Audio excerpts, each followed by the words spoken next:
How to generate a cPanel backup and send it to FTP Server. Log into your cPanel account. You will be on this page.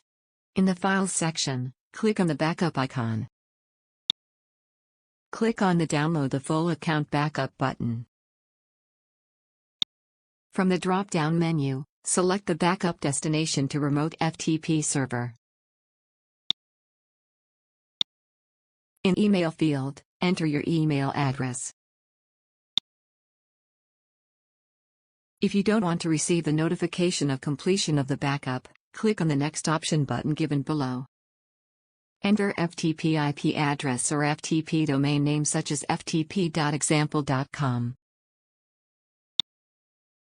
Enter your FTP username, password and FTP port 21 or other FTP port.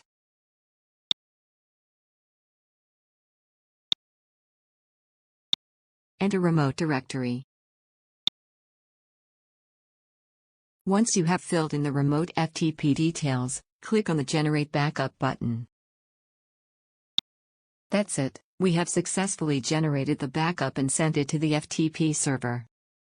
Thank you for watching.